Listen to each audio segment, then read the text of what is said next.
जय हिंद दोस्तों, स्वागत है आपका आपके अपने YouTube channel the study ocean पर। आज की क्लास में हम लोग उत्तर प्रदेश की नदियों के बारे में पढ़ने वाले हैं और यह जो क्लास है यह नदियों का सेकंड पार्ट है। यानी इसके पहले हम लोग उत्तर प्रदेश की प्रमुख कई सारी नदियों के बारे में पढ़ लिए हैं, जिसमें गंगा, यमुना, रामगंगा, काली या शारदा नदी और घाघरा नदी के बारे में हम लोगों ने पढ़ लिया है। और उम्मीद करता हूं आपने उस क्लास को देख करके आपने नोट्स भी बनाया होगा और जितने भी इंपॉर्टेंट फैक्ट मैंने बताया था उसको आपने याद भी कर लिया होगा। ठीक है, तो दोस्तों आज की जो क्लास है वो उसी के आगे है। ठीक है, हमने जो पढ़ लिया है नदियों के चैप्टर में, हमने जो पढ़ लिया है वो कहां तक पढ़ लिया है भैया? हमने पढ़ लिया है, ये सब हो गया है। घाघरा नदी, ये घाघरा नदी के बारे में हम लोगों ने पढ़ लिया था। ठीक है, मापचा चुंगो से पर्वत से निकल करके ये आती है, तो घाघरा नदी के बारे में हमने पढ़ लिया था। नेपाल की सबसे लंबी है और इसको नेपाल में कर्नाली के नाम से जानते हैं। उत्तर प्रदेश में इसको सरयू के नाम से भी जानते हैं। ऑफिशियल 2020 में इसका नाम जो है सरयू रख दिया गया है उत्तर प्रदेश सरकार के द्वारा। अब इसके आगे हम लोगों को पढ़ना है। ठीक है, इसके आगे हम लोगों को पढ़ना है, तो एक हम लोग थोड़ा सा बस छोटा सा एक ये देख लेते हैं कि क्या क्या हमने पढ़ लिया है। तो यहाँ से गंगा नदी जो है ये प्रमुख नदी है, उत्तर प्रदेश की प्रमुख नदी गंगा है। अब किसी भी नदी को पढ़ना तो भैया एक काम करना कि गंगा के आधार पे ही उसको मैप बनाना। एक गंगा मुख्य नदी है और बाकी, और मैंने आपको ऐसे ही बताया था गंगा के बारे में हमने पढ़ते हुए हमने रामगंगा के बारे में चर्चा की, जो रामगंगा प्रमुख पहली सहायक नदी है।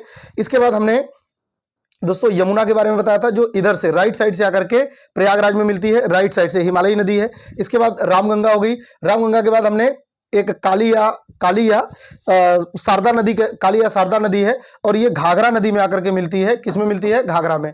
तो घाघरा भी हमने इस तरीके से आकर के ऐसे पढ़ लिया है। ठीक है, इस तरीके से ये घाघरा नदी है। तो ये सब जो भी नदियां हैं ये सब हमने पढ़ लिया है। अब हम लोग जो हेडिंग डालेंगे वो हो जाएगा हमारी राप्ती नदी। कौन सी नदी हो जाएगी? राप्ती नदी। और राप्ती नदी मैप में कुछ इस तरीके से दिखाई देगी आपको। अगर आप राप्ती नदी को मैप में देखेंगे तो राप्ती नदी आपको कुछ इस तरीके से दिखाई देगी, ऐसे राप्ती नदी। ठीक है, राप्ती नदी जो है ये गंगा में नहीं मिलती, आपको ध्यान रखना है। यहाँ पे ये है भैया आपकी राप्ती नदी। और राप्ती नदी ये गंगा की सहायक नदी नहीं है, बल्कि ये घाघरा की सहायक नदी है। ग्रीन वाली घाघरा है, घाघरा गंगा की सहायक नदी है। और जो राप्ती नदी है ना, ये ध्यान रखना कि इसी में मिलती है। किसमें? घाघरा में, जो पिछली क्लास में हमने पढ़ा था। तो अब इसी के आगे हम लोग पढ़ेंगे। आज हम पहली बार सबसे पहला जो नदी पढ़ेंगे वो राप्ती पढ़ेंगे। तो राप्ती हो जाएगी और राप्ती के बाद एक और नदी है गंडक। ये दो इंपॉर्टेंट नदियां रह गई हैं जो हिमालयी नदी हैं। और इसके बाद फिर हम लोग मैदानी नदी और इसके बाद फिर हम लोग भैया प्रायद्वीपीय नदी पढ़ेंगे। ठीक है, तो चलिए स्टार्ट करते हैं। सबसे पहले तो हम लोग राप्ती नदी के बारे में पढ़ेंगे। दोस्तों बहुत इंपॉर्टेंट नदी है ये भी, राप्ती नदी। अगर मैंने आपको बता दिया कि अगर इसको मैप में देखेंगे तो कैसे दिखाई देगी, तो कि भैया ये है आपकी गंगा नदी। कौन सी नदी हो गई? गंगा। और गंगा की एक सहायक नदी है घाघरा नदी। गंगा की एक सहायक नदी कौन सी है? घाघरा नदी। आपने इस तरीके से मैप में अगर आप देखेंगे तो ये हो गई आपकी घाघरा नदी। और घाघरा की ही सहायक नदी मैंने आपको बताया कौन सी है? राप्ती नदी। तो राप्ती ये है इस तरीके से, ये है आपकी राप्ती। और अब राप्ती नदी का हम लोग उद्गम देखते हैं और उद्गम के बाद मुहाना, क्योंकि सभी नदियों का हमने सबसे पहले उद्गम देखा और उद्गम के बाद फिर मुहाना देखा। तो ऐसे ही राप्ती का भी पहले उद्गम और फिर इसका मुहाना। तो भैया राप्ती नदी का जो उद्गम होगा, उद्गम राप्ती नदी का जो उद्गम है भैया ये होता है, कहां से है? तो ये धौलागिरी पर्वत है, यहाँ नेपाल में धौलागिरी पर्वत है। वहां पर रुकुमकुट कहीं कहीं पे रुकुमकोट लिखा होता है, कहीं पे रुकुमकुट है। रुकुमकुट नामक स्थान और कहां पे है ये? नेपाल में। ठीक है, नेपाल में है, धौलागिरी पर्वत के पास है ये। तो यहां से इसका उद्गम होता है। ठीक है, और ये भैया जो मुहाना बनाती है, मुहाना ये कहां पर नदी बनाएगी? तो जो राप्ती नदी है ना, ये मुहाना कहां पर बनाएगी? मैंने अभी बताया था आपको, ये जो मुहाना है देखिए, ये घाघरा नदी में मुहाना बनाती है। आपको कंफ्यूज करने के लिए गंगा बताएगा। राप्ती नदी इंपॉर्टेंट है, ध्यान रखना। एक भारत में राप्ती नदी है और एक ताप्ती नदी है। ताप्ती जो है वो आपको पता है कि अरब सागर में जल गिराती है, बहुत इंपॉर्टेंट नदी है वो भी। और उसके किनारे स्थित शहर सूरत है। लेकिन राप्ती नदी जो है इसके किनारे स्थित प्रमुख शहर में गोरखपुर है। बहुत इंपॉर्टेंट है भैया, ये भी आपके एग्जाम में पूछा जाता है। बिल्कुल राप्ती नदी को आप मैप में अच्छे से याद कर लेंगे। ठीक है, तो इसका जो मुहाना होगा ना राप्ती नदी का, क्योंकि ये भी एक जो 8 प्रमुख नदी बेसिन है उनमें से एक राप्ती भी है। ठीक है, तो इसका जो मुहाना होगा वो कहां पे होगा? इसका मुहाना होगा सर जी जो देवरिया है, देवरिया में भैया बरहट है। ठीक है, क्या है? ऐसे ही है, बरहज है। ठीक है, बरहज नामक स्थान है, बरहज नामक स्थान। ठीक है, बरहज नामक स्थान है और यहीं पर आकर के ये किस में मिल जाती है? तो ये घाघरा में मिल जाती है। ठीक है, घाघरा नदी में मिल जाती है। घाघरा नदी में ये क्या हो जाती है, मिल जाती है। ठीक है, अब इसके बारे में जो भी इंपॉर्टेंट फैक्ट है वो मैं आपको बताता हूं और उसको आपको नोट डाउन करते हुए चलना है। तो आपसे इसकी लंबाई भी पूछी जा सकती है। इसकी जो लंबाई होगी ना, इसकी जो लंबाई है भैया ये है 600, राप्ती नदी है ना, तो 640 किलोमीटर इसकी लंबाई हो जाएगी। ठीक है, इसके किनारे स्थित प्रमुख शहरों में, प्रमुख शहर आपसे पूछा जा सकता है। तो इसके किनारे स्थित प्रमुख शहर में ध्यान रखना आपको, एक तो है भैया आपकी जो गोरखपुर है, और सबसे ज्यादा गोरखपुर के बारे में ही पूछा जाता है। गोरखपुर किस नदी के किनारे स्थित है, तो ये भैया राप्ती नदी के किनारे स्थित प्रमुख शहर है। अब इसकी सहायक नदी आपसे पूछी जा सकती है कि इसकी प्रमुख सहायक नदी कौन सी है। तो इसकी सहायक नदी में सबसे इंपॉर्टेंट जो नाम लिया जाता है वो लिया जाता है भैया रोहिणी नदी का। किसका, रोहिणी नदी। और जो गोरखपुर है ना, कई बार ध्यान रखना पूछा जाता है कि गोरखपुर किन दो नदियों के संगम पर है। तो जो गोरखपुर है ये यहीं पर गोरखपुर में आकर के रोहिणी नदी इसमें मिलती है, तो राप्ती प्लस रोहिणी के संगम पर स्थित होगा। ठीक है, जो गोरखपुर है ये राप्ती और प्लस, क्योंकि यहीं पर गोरखपुर में ही आकर के रोहिणी मिलती है, राप्ती प्लस रोहिणी नदी का संगम होता है गोरखपुर में। तो गोरखपुर बहुत इंपॉर्टेंट है। ठीक है, इसके अलावा देवरिया भी, तो देवरिया, गोरखपुर और देवरिया जो है ये इसी के किनारे स्थित प्रमुख शहर है। आपको गोरखपुर याद करना है, इसके बारे में, राप्ती के बारे में। इसकी लंबाई जो है ये 640 किलोमीटर है। क्लियर है, यहां तक ये इतने फैक्ट आपके लिए सफिशिएंट है। आपके एग्जाम में हमेशा गोरखपुर ही पूछा जाता है, तो इतना ही आपको याद करना है। ठीक है, तो ये हो गई आपकी राप्ती नदी। इसी तरीके से आप मैप बना लेंगे, ये आपको दिखाई दे रही होगी राप्ती नदी। ठीक है, यहां पर घाघरा, बस आपको एक चीज का कंफ्यूजन नहीं होना चाहिए कि ये गंगा की सहायक नदी नहीं है, जो स्टूडेंट को कंफ्यूजन होता है। ये घाघरा की है, मैं 3 बार 4 बार इसको रिपीट कर चुका दोस्तों, ये क्वेश्चन आपको कंफ्यूज करता है। ठीक है, चलिए आगे बढ़ते हैं। अब हम जो दूसरी नदी देखेंगे, अगली नदी है भैया हमारी गंडक नदी। कौन सी नदी हो जाएगी, गंडक। तो गंडक नदी कहां पे है सर जी, गंडक नदी, देखिए गंडक नदी, फिर से हम लोग क्या करेंगे, सबसे पहले गंगा नदी हमारी मुख्य नदी है, तो यहां पर हम गंगा नदी बना लिए। अब गंगा की एक प्रमुख सहायक नदी है गंडक नदी, इस तरीके से थे गंडक नदी। ठीक है, तो ये गंडक नदी है। अब देख पा रहे होंगे कि यह उत्तर प्रदेश और बिहार के मध्य बॉर्डर बनाती है। ठीक है, आप मैप में देखिए, क्योंकि मैप में आप देखेंगे तो ज्यादा अच्छे से समझ में आएगा। इधर हो गया आपका यूपी और इधर हो गया आपका बिहार, तो ये यूपी और बिहार के मध्य बॉर्डर भी बनाती है। ठीक है, ये जो गंडक है ये दोस्तों इधर नेपाल, उत्तरी नेपाल क्षेत्र से इसका उद्गम होता है, और इसके बाद ये आकर के बिहार के हाजीपुर में, बिहार में सॉरी जो वो सोनपुर का मेला लगता है, तो सोनपुर में आकर के ये गंडक नदी सोनपुर में आकर के, जहां पे सोनपुर का मेला लगता है वहां पे आकर के ये गंगा नदी में मिल जाती है। ठीक है, पटना के पास में। तो ये ध्यान रखना है गंडक नदी के बारे में। गंडक के कई सारे नाम भी हैं, वो भी आपके एग्जाम में पूछा जाता है। तो चलिए स्टार्ट करते हैं गंडक नदी के बारे में। आपने मैप देख लिया, जो गंडक है भैया ये यूपी और बिहार के मध्य बॉर्डर बनाती है। ठीक है, गंडक नदी। तो आइए देखते हैं हम लोग गंडक के बारे में कुछ इंपॉर्टेंट फैक्ट है। सबसे पहले तो गंडक नदी का उद्गम हम लोग देखेंगे कि गंडक नदी का उद्गम कहां से होता है। तो गंडक नदी का जो उद्गम होगा वो कहां से होगा, तो इसके बारे में एग्जैक्ट कोई पॉइंट आपके एग्जाम में नहीं पूछा जाता।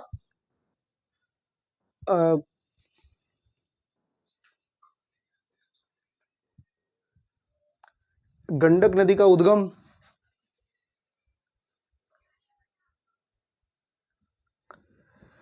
गंडक नदी का उद्गम वैसे बहुत इंपॉर्टेंट नहीं है था कि मतलब पूछा जाता है वैसे। ठीक है, ये नेपाल में, केवल आप ये लिख देंगे नेपाल में हिमालय क्षेत्र से। ठीक है, हिमालय क्षेत्र से, बस इस तरीके से। कोई मतलब फेमस ऐसा स्थान नहीं है जहां से इसका उद्गम होता है, बहुत इंपॉर्टेंट नहीं है ये। ठीक है, इसके बाद इसका जो मुहाना है ये इंपॉर्टेंट है, मुहाना।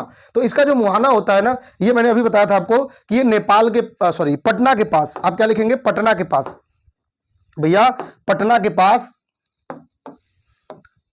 पटना के पास। और पटना के पास कहां पे, सोनपुर में। ठीक है, सोनपुर में क्या हो जाती है, ये गंगा में मिल जाती है। सोनपुर में गंगा में मिल जाती है। ठीक है, गंगा में ये क्या हो जाती है, मिल जाती है, जो गंडक नदी है। ठीक है, तो ये इसका उद्गम हो गया, ये इसका मुहाना हो गया सोनपुर। ध्यान रखना, पूरे भारत में सबसे बड़ा पशुओं का मेला कहां पर लगता है, सोनपुर में ही लगता है। आपने इसका नाम जरूर सुना होगा। अब हम लोग देखते हैं जो गंडक नदी है ना, इसके बारे में कुछ इंपॉर्टेंट फैक्ट जो आपके एग्जाम में पूछा जाता है। तो सबसे पहला फैक्ट आपके एग्जाम में पूछा जाएगा कि वह कौन सी नदी है जो पूर्वी उत्तर प्रदेश का बॉर्डर बनाती है। पूर्वी उत्तर प्रदेश मतलब यूपी और बिहार के मध्य बॉर्डर बनाती है। तो भैया यूपी, यह पहला फैक्ट आप लिखेंगे कि यह यूपी और बिहार के मध्य क्या बनाती है, सीमा बनाती है, प्राकृतिक सीमा बनाती है। ठीक है, प्राकृतिक सीमा बनाती है। अच्छा, एक फैक्ट आप राप्ती में और लिख लेंगे, यहाँ पे राप्ती में जाकर के एक फैक्ट और लिख लेंगे, अभी मेरे दिमाग में आ गया, ये भी एग्जाम में आपसे पूछा जाता है कि उत्तर प्रदेश की कौन सी नदी है जिसे गोरखपुर का शोक कहते हैं? तो गोरखपुर का शोक किसे कहते हैं? राप्ती नदी को, ठीक है। गोरखपुर का शोक, गोरखपुर का शोक, गोरखपुर का शोक कहते हैं इसको, ठीक है। किसको कहते हैं? तो राप्ती को कहते हैं। ये भी आप नोट कर लेंगे क्योंकि ये भी क्वेश्चन पूछा जा चुका है, ठीक है। आगे बढ़ते हैं, तो आते हैं वापस से अपने टॉपिक पे।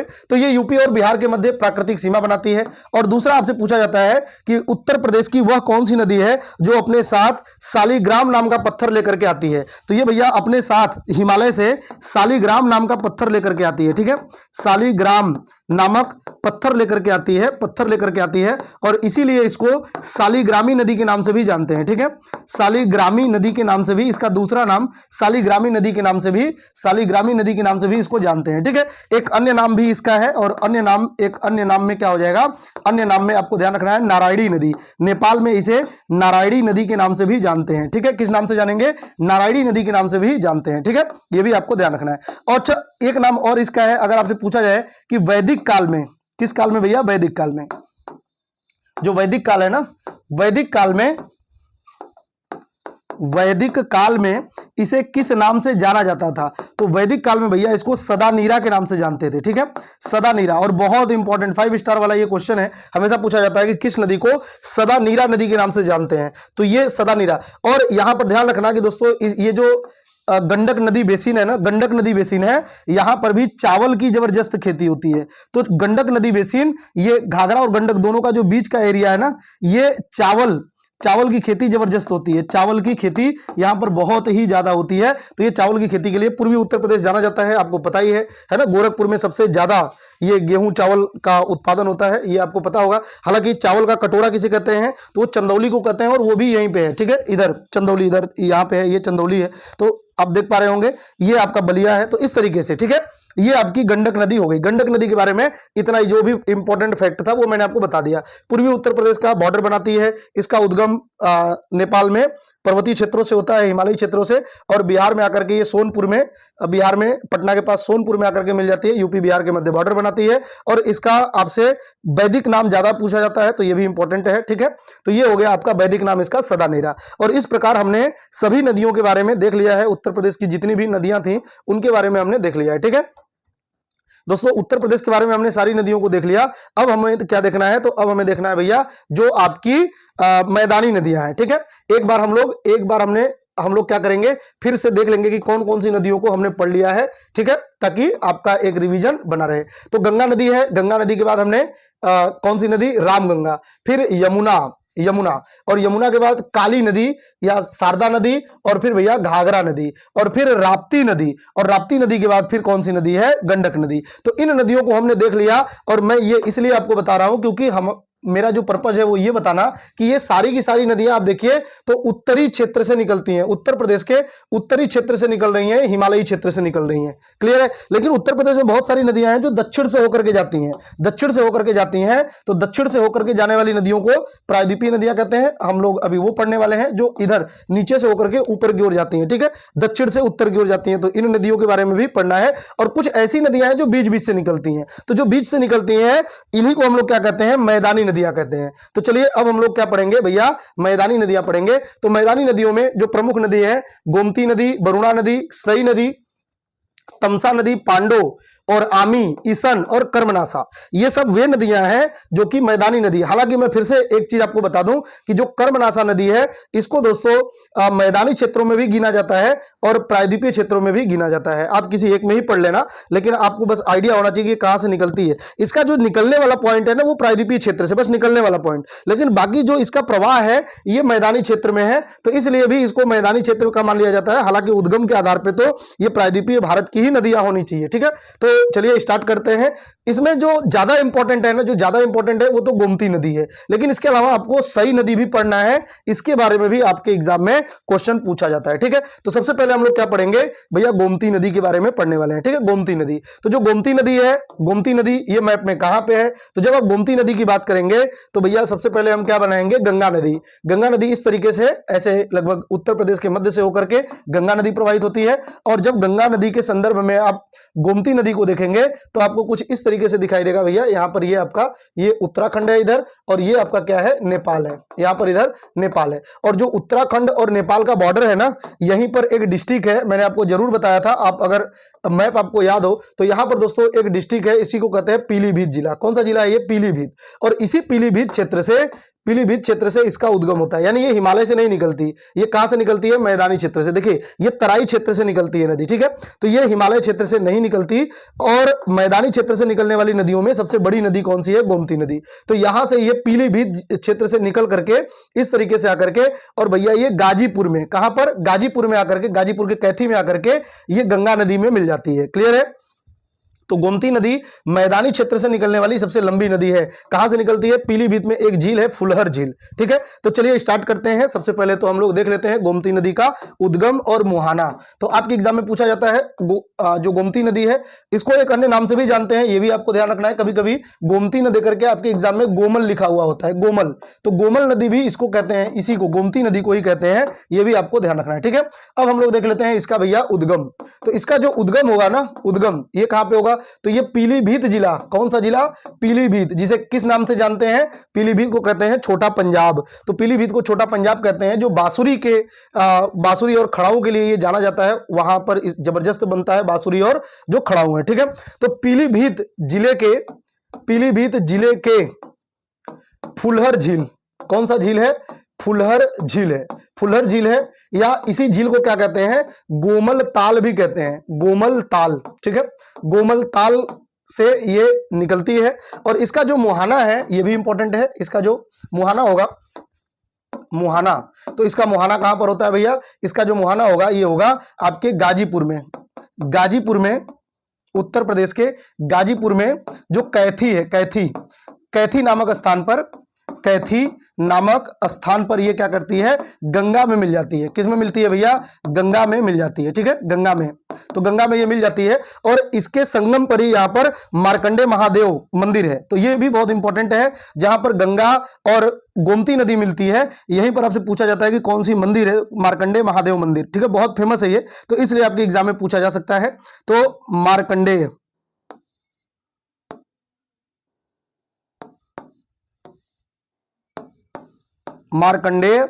महादेव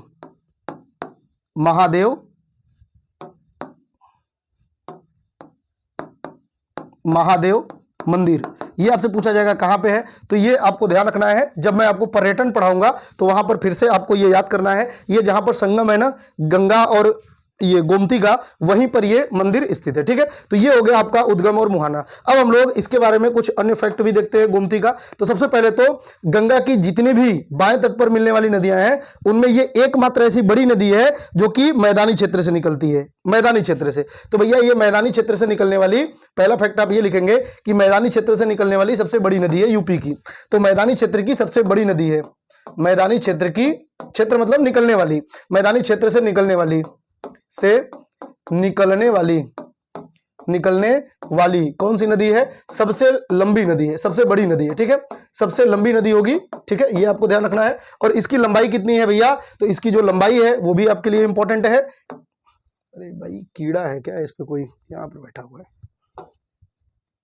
इसकी जो लंबाई है, ये लंबाई कितनी है, तो इसकी लंबाई है भैया 940 किलोमीटर, ठीक है, 940 किलोमीटर इसकी लंबाई है, जो आपकी गोमती नदी है, ठीक है। और गोमती नदी गंगा की एकमात्र ऐसी प्रमुख सहायक नदी है जो कि हिमालयी क्षेत्र से नहीं निकलती।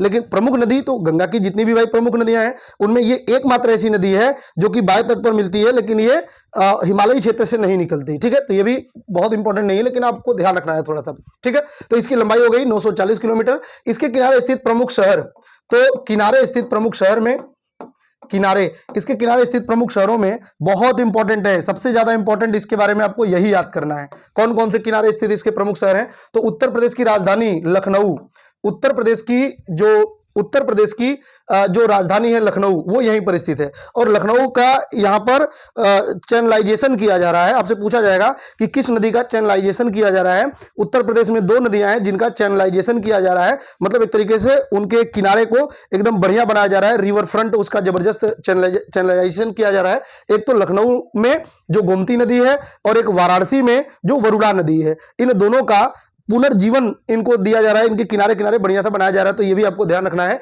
चैनलाइजेशन किन 2 नदियों का किया जा रहा है, एक गोमती नदी का और एक बरुणा नदी का। ठीक है, आपसे ये भी पूछा जा सकता है कि लंदन की जो राजधानी है टेम्स, या उसी को थेम्स भी कहते हैं, तो लंदन की राजधानी में स्थित लंदन जो राजधानी है यहां पर स्थित जो नदी है टेम्स, उसके तर्ज पर उसकी कॉपी करके उत्तर प्रदेश में किस नदी को डेवलप किया जा रहा है, तो वो भी कौन सी नदी हो जाएगी, गोमती नदी हो जाएगी। ठीक है, तो ये सारे फैक्ट जो आपको मैं बता रहा हूं ये सब आपके एग्जाम में पूछे जा सकते हैं। तो लखनऊ इसके किनारे स्थित शहर है। इसके अलावा दोस्तों लखनऊ हो गया, इसके बाद फिर जौनपुर, ठीक है, जिसको फिरोज शाह तुगलक ने अपने भाई जौना खान की याद में बनाया हुआ था, तो जौनपुर हो गया। जौनपुर के बाद आपको ध्यान रखना है जो सुल्तानपुर है, सुल्तानपुर, तो सुल्तानपुर भी आपको याद रखना है। ये 3 शहर ज्यादा इंपॉर्टेंट हैं, इनको आपको याद रखना है। कई सारे शहर हैं लेकिन ये 3 ज्यादा इंपॉर्टेंट हो जाएंगे, इनको भी आपको याद रख लेना है। ठीक है, तो ये इसके किनारे स्थित शहर हैं। और लखनऊ का क्या किया जा रहा है, तो यहां पर मैं लिख ही देता हूं, नहीं तो आप चैनलाइजेशन आपसे पूछा जाएगा। तो लखनऊ में बरुणा नदी का और बनारस में वाराणसी में किसका, वरुणा नदी का। ठीक है, तो ये आपको ध्यान रखना है, चैनलाइजेशन किया जा रहा है। अच्छा, ये किसकी तर्ज पर बनाया जा रहा है, तो जो लंदन की टेम्स नदी है, लंदन की टेम्स नदी है, ठीक है, उसके तर्ज पर, टेम्स नदी के तर्ज पर, नदी के तर्ज पर। और जो चैनलाइजेशन किया जा रहा है वाराणसी में वरुणा नदी का, उसका किसके आधार पे किया जा रहा है, तो जो जापान का शहर क्योटो है उसके आधार पे उसका चैनलाइजेशन किया जा रहा है। ठीक है, तो ये भी आप ध्यान रखेंगे थोड़ा सा लंदन की टेम्स नदी पे। तो ये दोस्तों वरुणा नदी के बारे में इसके बारे में जो गोमती है इसके बारे में कुछ इंपॉर्टेंट फैक्ट था जो आपको बिल्कुल याद करना है। इसकी लंबाई भी याद कर लेंगे आप, 940 किलोमीटर। इसके किनारे स्थित शहर में लखनऊ हो गया, जौनपुर हो गया, सुल्तानपुर हो गया। ये सब फैक्ट आपके एग्जाम में पूछे जाते हैं और जब पूछे जाएंगे तो आप अच्छे से बताएंगे। ठीक है, तो ये हो गई आपकी गोमती नदी। ठीक है, गोमती नदी हो गई। अब गोमती की ही एक प्रमुख सहायक नदी है, गोमती की ही प्रमुख सहायक नदी है, और जिसे किस नाम से जानते हैं, तो सई के नाम से जानते हैं। ये गोमती की ही सहायक नदी है। किसकी सहायक नदी है, गोमती की सहायक नदी है, और इसको सई नदी कहते हैं। ठीक है, किस नाम से जानते हैं, सई के नाम से जानते हैं। ठीक है, सई के नाम से। तो ये भी आपको ध्यान रखना है। इसकी जो प्रमुख सहायक नदी है ना, प्रमुख सहायक में किस नाम को याद रखेंगे, तो भैया सई नदी कहेंगे इसको, सई नदी। ठीक है, सई नदी आपसे पूछा जाता है किसकी सहायक नदी है, तो ये इसी की सहायक नदी है। सई नदी इसमें कहां पर मिलती है, तो ये राजघाट नामक स्थान पे, राजघाट नामक स्थान पे। सर जी राजघाट कहां पे है, जौनपुर में। जौनपुर में राजघाट नामक स्थान पर आकर के सई नदी इसी में मिल जाती है, किसमें भैया, गोमती नदी में। ठीक है, तो अब अगली जो हेडिंग होगी हमारी वो हम सई नदी के बारे में देखेंगे, क्योंकि ये भी मैदानी क्षेत्र की एक प्रमुख नदी है। तो अगली नदी आप सई नदी को देखेंगे, सई नदी। ठीक है,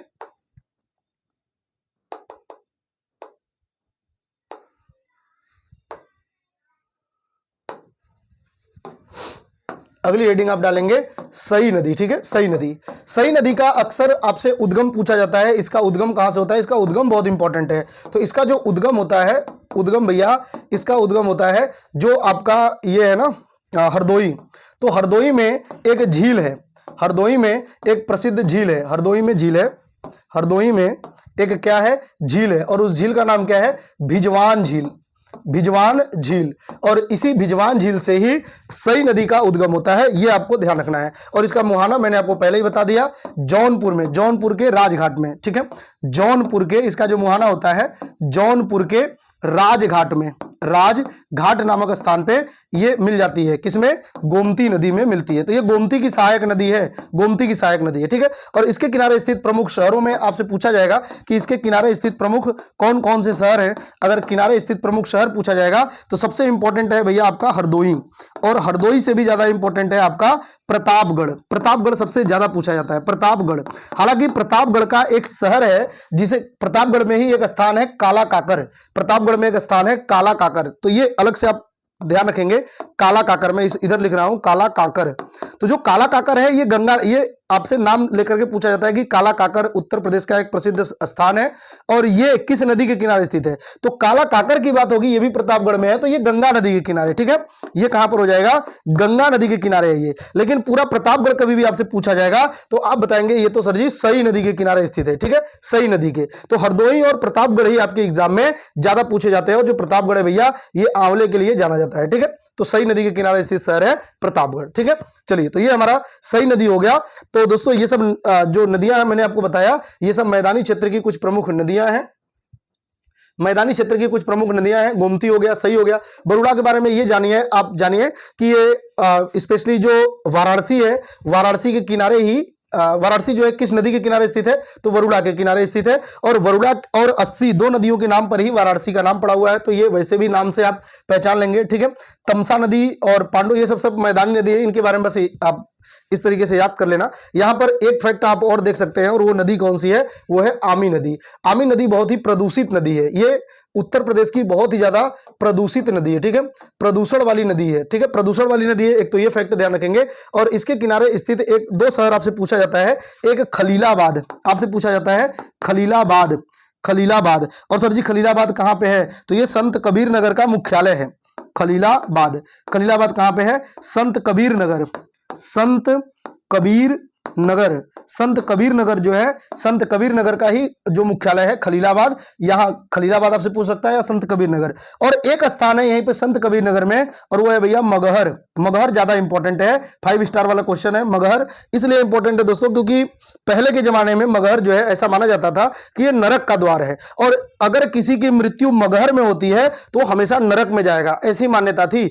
मध्यकाल में आप देखेंगे तो ऐसी मान्यता थी कि मगहर में मरने वाला हमेशा नरक में जाएगा। इसीलिए मगहर के लोग जो हैं अपने लास्ट समय में अपने शहर से कहीं और विस्थापित हो जाते थे। तो इसलिए मगहर बहुत ही एक तरीके से इसको गलत तरीके से इसकी मान्यता थी। लेकिन कबीरदास जी का नाम आपने सुना होगा, उन्होंने अपना पूरा जीवन लगभग बनारस क्षेत्र में बिताया, लेकिन जब उनको यह पता लगा कि मगहर में मरने वाला नरक में जाता है, तो ऐसे सोचिए मध्यकाल की बात है, कितने महान कितने दूरदर्शी लोग रहे होंगे, जो सामाजिक बंधनों को तोड़ना इतना आसान नहीं होता। तो कबीरदास जी जैसे लोग क्या थे कि भैया उन्होंने कहा कि हमें तो ये सब हम नहीं मानते, और उन्होंने कहा कि ये सब फालतू की चीजें हैं और भैया हम तो मगहर में ही मरेंगे। वो जाकर के उनकी मृत्यु जो होती है वो मगहर में ही होती है, ठीक है। तो ये संत कबीर, अच्छा इनके नाम पे ही देखिए, इस पूरे डिस्ट्रिक्ट का नाम भी है संत कबीर नगर, मगहर में ही है संत कबीर नगर, ठीक है। इसका जिला मुख्यालय है खलीलाबाद। तो आपसे खलीलाबाद या मगहर, मगहर ज्यादा इंपॉर्टेंट है। ये किस नदी के किनारे स्थित है, आमी नदी के किनारे है। नदी इंपॉर्टेंट है, इसको आपको याद कर लेना है। इसके बाद कर्मनाशा नदी, ये हम प्रायद्वीपीय नदियों को पढ़ेंगे तब हम लोग पढ़ेंगे। तो अब हम लोगों का मैदानी नदी लगभग कंप्लीट हो गई है। अब हम लोग पढ़ेंगे भैया कौन सी नदी, तो अब हम लोग पढ़ेंगे जो हमारी प्रायद्वीपीय नदियां हैं। तो प्रायद्वीपीय नदियों में जितनी भी इंपॉर्टेंट नदियां हैं, प्रायद्वीपीय नदियों को वो मैं आपको बताता हूं। देखिए प्रायद्वीपीय नदियों में भैया, प्रायद्वीपीय नदियों में सर जी प्रायद्वीपीय नदियां कौन सी नदियां होती हैं, प्रायद्वीपीय नदियां भैया वे नदियां होती हैं ना जो दक्षिण भारतीय क्षेत्र से निकल करके आती हैं। यहाँ पे गंगा जो है ये मुख्य नदी है, और इसके बाद बहुत सारी ऐसी नदियां हैं जो इस क्षेत्र में आकर के मिलती हैं। सर जी गंगा तो ठीक है, इसके बाद इसकी एक सहायक नदी है यमुना नदी, बिल्कुल है भैया यमुना नदी। अब गंगा में मिले या यमुना में मिले, मैक्सिमम कई सारी नदियां हैं जो यमुना में मिलती हैं, गंगा में नहीं मिलती, लेकिन वो इसी की सहायक नदी मान ली जाती है, ठीक है। तो जैसे यहाँ पर आप ध्यान रखेंगे, यहाँ पर भैया एक नदी है चंबल नदी, तो चंबल, फिर एक नदी है सिंध नदी, तो सिंध, इन्हीं सब नदियों के बारे में पढ़ेंगे। हालांकि ये सब गंगा की सहायक नदी नहीं है, बल्कि ये सब यमुना की सहायक नदी है। तो चंबल, सिंध, फिर बेतवा, तो बेतवा, ठीक है, बेतवा को पढ़ेंगे। फिर चंबल, सिंध, बेतवा हो गया। फिर केन नदी, केन के बारे में पढ़ेंगे। और फिर भैया आप पढ़ेंगे जो सोन नदी है, सोन, जो कि पटना में जाकर के गंगा में मिलती है, तो ये हो गई आपकी सोन नदी जो सोनभद्र क्षेत्र में प्रवाहित होती है। इसके बाद कुछ और क्षेत्रीय नदियां हैं, जैसे बेलन नदी प्रयागराज क्षेत्र में प्रवाहित होती है, बेलन नदी। टोन्स नदी, टोन्स की सहायक नदी है बेलन नदी, तो टोन्स भी है यहाँ पे जो कि सिरसा में मिलती है। तो इन सब नदियों को, यानी ये सब नदियां जो है ये दक्षिण से होकर के उत्तर की ओर आ रही हैं, कुछ गंगा में मिल रही हैं और कुछ यमुना में मिल रही है, ठीक है। तो चलिए स्टार्ट करते हैं हम लोग प्रायद्वीपीय नदियों के बारे में। प्रायद्वीपीय नदियों में चंबल है, सिंध है, बेतवा, केन, टोन्स, सोन, कर्मनासा, चंद्रप्रभा, कर्मनासा को मैंने प्रायद्वीपीय नदियों में लिया हुआ है। फिर चंद्रभागा, बेलन, रिहंद और कन्हार, ये सब वे नदियां हैं जो प्रायद्वीपीय नदियां हैं। बहुत इंपॉर्टेंट फैक्ट इसमें नहीं है, लेकिन मतलब हर एक नदी में 2-3 फैक्ट इंपॉर्टेंट होगा और वही मैं आपको बताऊंगा, वही आपको याद भी करना है, ठीक है। तो सबसे पहले बात करेंगे भैया चंबल नदी की, तो हेडिंग डालेंगे आप चंबल नदी, ठीक है। कौन सी नदी हो जाएगी आपकी? चंबल नदी। अब चंबल नदी के बारे में जानने से पहले हम लोग वापस से वही काम करेंगे जो हर नदियों में करते आए हैं। क्या? सबसे पहले हमें गंगा नदी बनाना है, तो यहां पे हो गई आपकी गंगा नदी, ठीक है।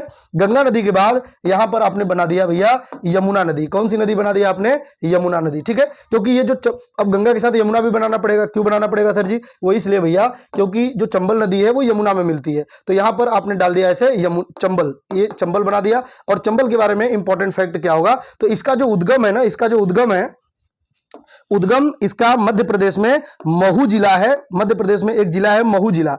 महू जिले में भैया ये जनापाव पहाड़ी है। कौन सी पहाड़ी है? जनापाव पहाड़ी, ठीक है। जनापाव पहाड़ी होगी, जनापाव पहाड़ी। पहाड़ी का नाम इंपॉर्टेंट है, याद करेंगे। जनापाव पहाड़ी ये विंध्यन पहाड़ी का पार्ट है, तो विंध्यन क्षेत्र से इसका उद्गम होता है, विंध्यन क्षेत्र से। ये मध्य प्रदेश में प्रवाहित होती है, मध्य प्रदेश के बाद राजस्थान में प्रवाहित होती है, और राजस्थान के बाद इसका जो मुहाना बनता है ये इटावा डिस्ट्रिक्ट में आकर के बनता है, उत्तर प्रदेश के इटावा में, उत्तर प्रदेश के इटावा में। और स्थान कौन सा होगा? पंचनदा। तो चलिए स्टार्ट करते हैं। सबसे पहले तो इस नदी का हम लोग उद्गम देखेंगे और फिर भैया इसका मुहाना देखेंगे, ठीक है। इसके बाद इंपॉर्टेंट फैक्ट देखेंगे। तो सबसे पहले चंबल नदी का उद्गम की बात करेंगे, तो भैया जो चंबल नदी है ना, इसका उद्गम होता है मध्य प्रदेश में। कहां पर? मध्य प्रदेश में। जिला कौन सा होगा? महू जिला होगा, ठीक है। जिला महू होगा। और सर जी कौन सा पर्वत होगा? तो जनापाव पहाड़ी होगा, जनापाव पहाड़ी, ठीक है। जनापाव पहाड़ी। और ये पहाड़ी किसका पार्ट है? विंध्यन पर्वत का पार्ट है, विंध्यन पर्वत का ये पार्ट है। इस तरीके से मध्य प्रदेश में, आपने ज्योग्राफी पढ़ा होगा तो आप विंध्यन पर्वत को जानते भी होंगे, नहीं जानते हैं तो आप इसको याद कर लीजिए। जब बात करेंगे इसके मुहाना की, मतलब ये कहां नदी अपना अंत करती है, तो भैया ये जो है ये करती है इटावा में, इटावा में। और इटावा में कौन सा स्थान होगा? तो ये पंचनदा नामक स्थान पे, पंचनदा नामक स्थान पे ये आकर के कहां पर मिल जाती है? तो यमुना नदी में मिलती है, ठीक है। किसमें मिलती है? यमुना नदी में ये मिल जाती है। और इसकी कुल लंबाई कितनी है? ये तो हो गया उद्गम और मुहाना। अब बात करेंगे इसकी लंबाई की, तो बहुत लंबी नदी है भैया, ये बहुत लंबी। और इसकी जो कुल लंबाई है, इसकी जो कुल लंबाई है ना, ये है 965 किलोमीटर। 965 किलोमीटर लंबी नदी है ये, तो बहुत लंबी नदी है, ठीक है। अब इसके बारे में कुछ इंपॉर्टेंट फैक्ट बताता हूं, वो आपको याद करते हुए चलना है, ठीक है। जो भी इंपॉर्टेंट फैक्ट बताऊंगा वो आपको भैया याद कर लेने हैं, ठीक है, वो आपको याद करने हैं। तो सबसे पहले चंबल नदी के बारे में जो भी इंपॉर्टेंट फैक्ट है, पहला आप लिखेंगे कि ये भैया क्या करती है? ये जो ये है ना, क्या बोलते हैं, मालवा पठार। तो ये मालवा पठार क्षेत्र से प्रवाहित होती है।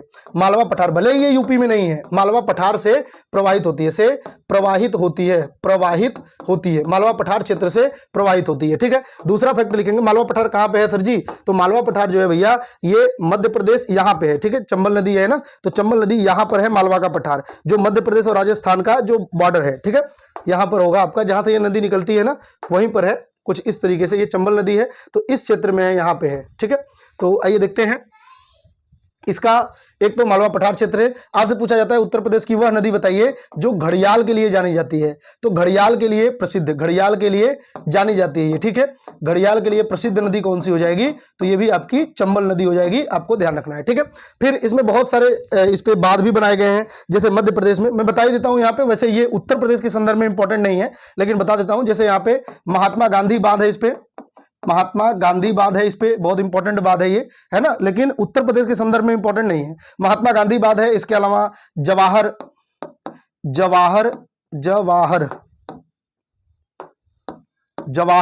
सागर बांध है इस पे। और भैया एक बांध है इस पे जो आपका राणा प्रताप सागर बांध है, ठीक है। राणा प्रताप सागर बांध है, महात्मा गांधी सागर बांध है। तो ये 3 बांध हैं। जो महात्मा गांधी है ये एमपी में बांध है ये, ठीक है। जो जवाहर सागर है और जो राणा प्रताप है ये भैया राजस्थान में है, ठीक है, राजस्थान में है, ये आपको ध्यान रखना है। तो ये सब शहर, ये सब जो बांध है ये आपके लिए इंपॉर्टेंट हो सकते हैं, लेकिन आप याद कर लेना, यूपी के संदर्भ में बहुत इंपॉर्टेंट नहीं है, लेकिन जब आप नेशनल लेवल पे पढ़ते हैं तो ये इंपॉर्टेंट हो जाते हैं, ठीक है। तो मैंने आपको बता दिया। इसके अलावा भैया भारत की वह नदी बताइए, पूरे भारत की सबसे ज्यादा जो विख्यात है अवनलिका अपर्दन के लिए, तो ये यूपी की भी इंपॉर्टेंट है। तो ये उत्तर प्रदेश की वह नदी है ना जो अवनलिका क्या करती है, अवनलिका अपर्दन करती है, अपर्दन के लिए जानी जाती है। अपर्दन, सर जी ये क्या होता है अवनलिका अपर्दन? भैया ये जब चलती है तो ये और इसके आसपास जो भी नदियां हैं वो क्या करती हैं, मिट्टी का बहुत ज्यादा कटाव करती हैं और बीच बीच में बीहड़ बन जाते हैं। तो अवनलिका अपर्दन किसे कहते हैं? जो छोटी छोटी नालियों जैसा बन जाता है, मिट्टी का कटाव हो जाता है, अवनलिका अपर्दन। और जो ढूंढ सा जमीन का भाग जो बच जाता है ना, उसको क्या कहते हैं, बीहड़ कहते हैं। तो ये क्या बनाती है, बीहड़ भी बनाती है नदी। आपसे पूछा जाएगा बीहड़ कौन सी नदी बनाती है, तो ये भी आप बताएंगे बीहड़ कौन सी नदी बनाती है, तो ये भी भैया जो चंबल नदी है। क्लियर है? चंबल नदी कई सारी चीजों के लिए जानी जाती है। इसी के किनारे स्थित जो प्रमुख शहर है ग्वालियर, जहां पर रानी लक्ष्मीबाई का समाधि स्थल है, क्योंकि रानी लक्ष्मीबाई उत्तर प्रदेश से संबंधित है। उत्तर प्रदेश में ही बनारस में उनका जन्म होता है रानी लक्ष्मीबाई का, और उनका जो कर्म भूमि होता है वो आपको पता है झांसी है। तो इसलिए ग्वालियर चंबल नदी के किनारे स्थित है। तो ये भी आपसे पूछा जा सकता है। ग्वालियर में ही क्या है, रानी झांसी का समाधि स्थल है। तो ये भी आप नोट कर लेंगे, ठीक है। तो ये सब दोस्तों चंबल नदी के बारे में कुछ इंपॉर्टेंट फैक्ट था, ठीक है। तो ये सब आप याद कर लेंगे चंबल नदी के बारे में। चंबल नदी के बारे में जितनी बातें थी वो मैंने बता दी। अच्छा, यहाँ पर चंबल नदी जहां पर मिलती है ना, यमुना नदी में, इसी क्षेत्र में यहाँ पर एक अभयारण्य बनाया गया है। और यह अभयारण्य कौन सा है? यहाँ पर एक अभयारण्य बनाया गया है, इसे चंबल अभयारण्य के नाम से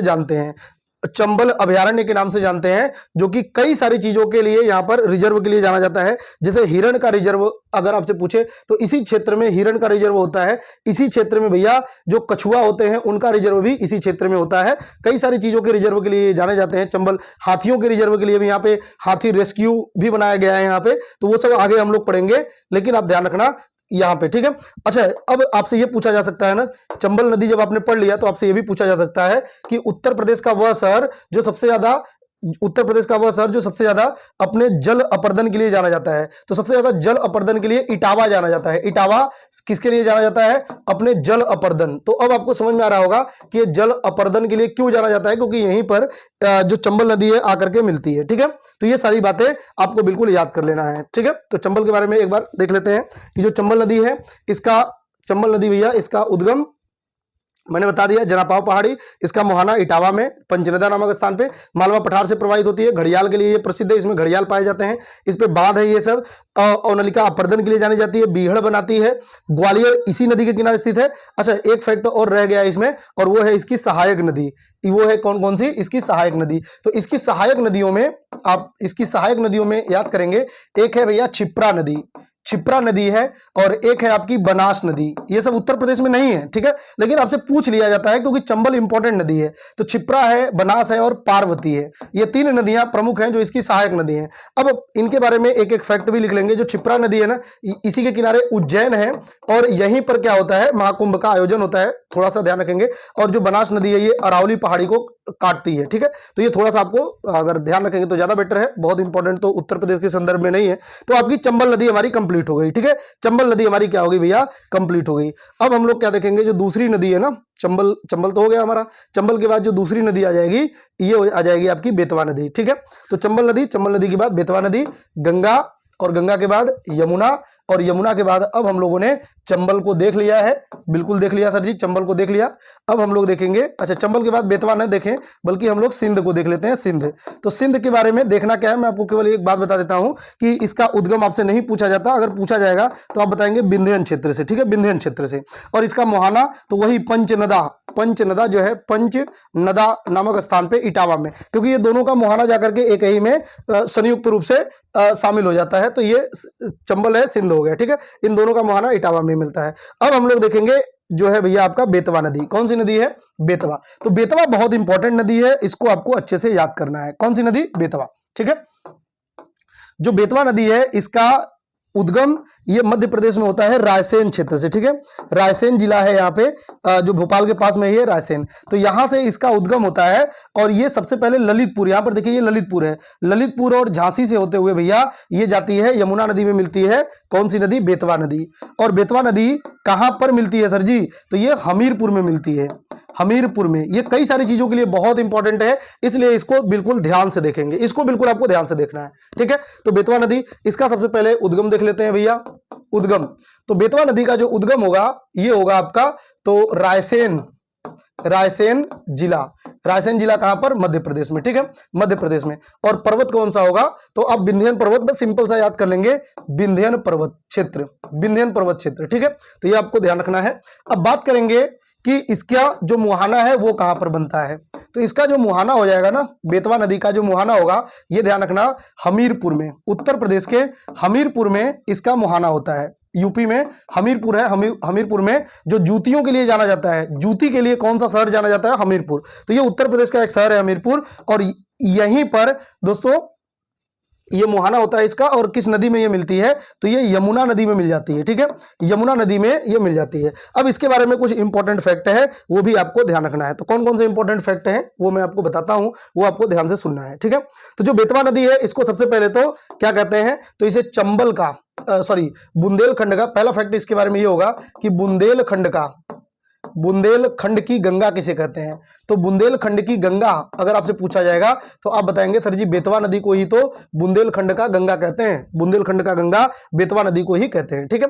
फिर दूसरा फैक्ट आपको ये ध्यान रखना है, आपसे पूछा जाएगा बुंदेलखंड का पश्चिमी सीमा कौन बनाता है? तो बुंदेलखंड का पश्चिमी सीमा, बुंदेलखंड का पश्चिमी सीमा कौन सी नदी बनाती है? का बुंदेलखंड का पश्चिमी सीमा, पश्चिमी सीमा कौन सी नदी बनाती है? तो ये भी भैया कौन बनाएगी?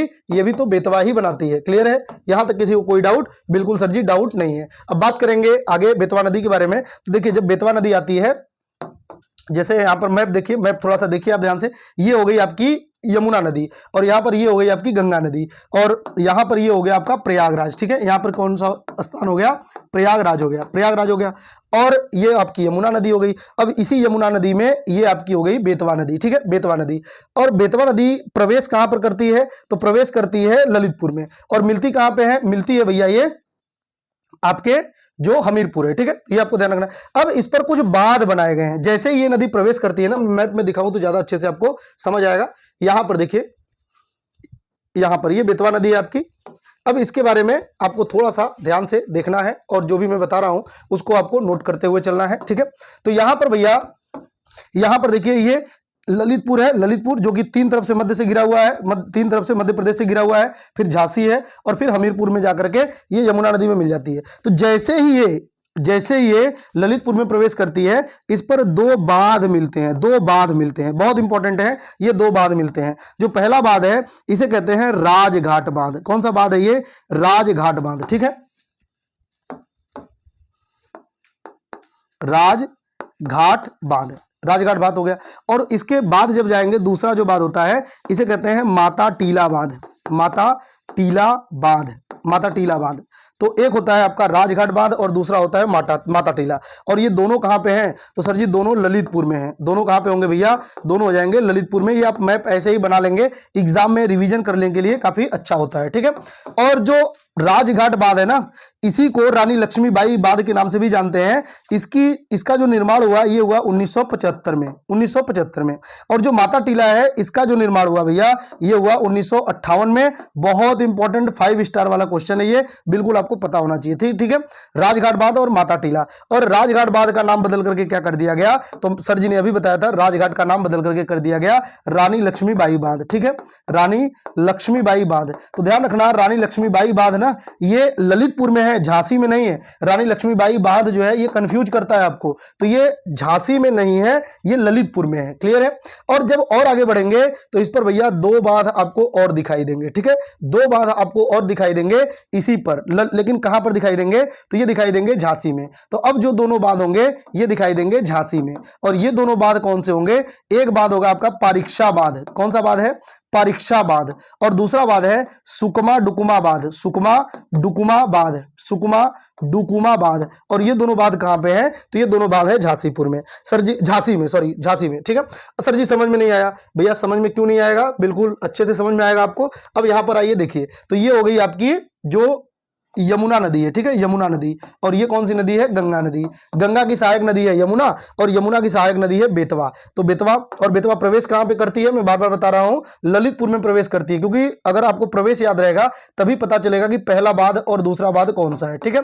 तो यहां पर इस पर दो बांध बनाए गए हैं। सबसे पहला बांध कौन सा है? पहला बांध है भैया राजघाट बांध, ठीक है, राजघाट बांध। और दूसरा बांध कौन सा है? तो सर जी दूसरा बांध जो आपने बताया, वो आपने बताया जो ये है माता टीला, ठीक है, माता टीला। तो ये दोनों कहां पे हैं? ये दोनों तो सर जी ललितपुर में हैं, ललितपुर में, ठीक है, ललितपुर में। अब देखिए दो बांध और आप याद कर लीजिए, एक है आपका परीक्षा बांध, परीक्षा बांध है, और दूसरा कौन सा है? दूसरा है आपका सुकुमा डुकुमा बांध, सुकुमा डुकुमा, डुकुमा बांध, ठीक है। सुकमा डुकुमा कहां पे है? तो ये भैया झांसी में है, ठीक है, झांसी में हो जाएगा। ये आपको याद करना है, क्योंकि आपसे नदी भी पूछा जाता है और आपसे स्थान भी पूछा जाता है। एक बार फिर से, राजघाट बांध और माता टीला बांध ललितपुर में, और परीक्षा बांध और सुकमा डुकुमा बांध झांसी में, ठीक है। रानी लक्ष्मीबाई बांध किस नाम से जानते हैं? राजघाट बांध को ही रानी लक्ष्मीबाई बांध के नाम से जानते हैं, ठीक है। जो राजघाट बांध है इसका जो निर्माण है इंपॉर्टेंट है 1975, और जो माता टीला है 1958। इन दोनों का डेट आपको बिल्कुल पता होना चाहिए, याद करना है, ठीक है। चलिए आगे बढ़ते हैं। अब बेतवा नदी को बुंदेलखंड की गंगा कहते हैं, बुंदेलखंड का पश्चिमी सीमा है, और इस पर बांध हो गए, ठीक है। बेतवा नदी के बाद अब हम लोग अगली नदी की ओर जब बढ़ेंगे तो अगली नदी हमें दिखाई देगी, और वो नदी कौन सी हो जाएगी? आपकी केन नदी। कौन सी नदी है भैया? केन नदी। तो वापिस से एक बार हमने क्या किया? गंगा नदी को बना दिया, और दूसरी बार हमने क्या किया? यमुना नदी को बना दिया। और जब गंगा यमुना को बना दिया तो हमने भैया क्या किया? चंबल को पढ़ लिया, सिंध को पढ़ लिया, और बेतवा को पढ़ लिया। अब बात करेंगे भैया केन नदी, केन। तो बात करेंगे केन की। इसके बारे में भी आप केवल इतना लिखेंगे कि यह मध्य प्रदेश में विंध्यन क्षेत्र से इसका उद्गम होता है, मध्य प्रदेश में विंध्यन क्षेत्र से इसका उद्गम होता है, ठीक है। और इसका जो मुहाना होता है ना केन का जो मुहाना है ये होता है आपका जो बांदा का भोजहा क्षेत्र है, बांदा का भोजहा क्षेत्र है, ठीक है।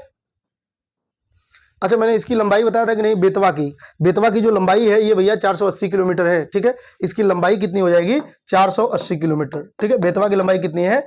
480 किलोमीटर इसकी लंबाई है, ठीक है। अब हम लोग बात करते हैं, आप आते हैं और बात करेंगे अब केन नदी की। तो जो केन है इसका उद्गम की बात होगी, उद्गम। तो भैया इसका जो उद्गम है ना ये होता है मध्य प्रदेश में। आप केवल याद रखेंगे विंध्यन पर्वत क्षेत्र से, विंध्यन पर्वत क्षेत्र से, ठीक है। और इसका जो मुहाना है, मुहाना, तो ये मुहाना कहां पर बनाती है? तो भैया ये मुहाना बनाती है नदी जो आपका ये है बांदा। तो बांदा में एक स्थान है भोजहा, बांदा में भोजहा नामक स्थान पर क्या करती है? भोजहा नामक स्थान पर ये यमुना नदी में मिल जाती है, यमुना नदी में मिल जाती है। बांदा दोस्तों सजर पत्थर के लिए जाना जाता है, बांदा सजर पत्थर के लिए जाना जाता है, ये भी आपको ध्यान रखना है। इसकी जो कुल लंबाई है केन की, ये भैया 427 किलोमीटर इसकी कुल लंबाई है, ठीक है। कितनी है? 427 किलोमीटर केन की कुल लंबाई है। क्लियर है?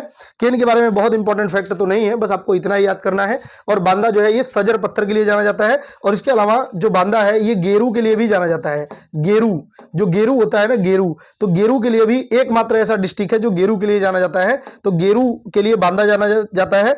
जब मैं आपको उद्योग पढ़ाऊंगा तो वहां पर ये काम आएगा, ठीक है। और इसके अलावा बांदा में सजर पत्थर, ठीक है। आगे बढ़ते हैं। अच्छा, बांदा का बरई मानपुर जो है ये पान की खेती के लिए जाना जाता है। बांदा का बरई मानपुर ये भैया पान की खेती के लिए जाना जाता है, ठीक है। आगे बढ़ते हैं। अब हम बात करेंगे, चंबल हो गया, सिंध हो गया, बेतवा हो गया, केन हो गया। अब बात करेंगे भैया टोंस नदी की। कौन सी नदी है? टोंस। तो टोंस नदी कहां पर होगी?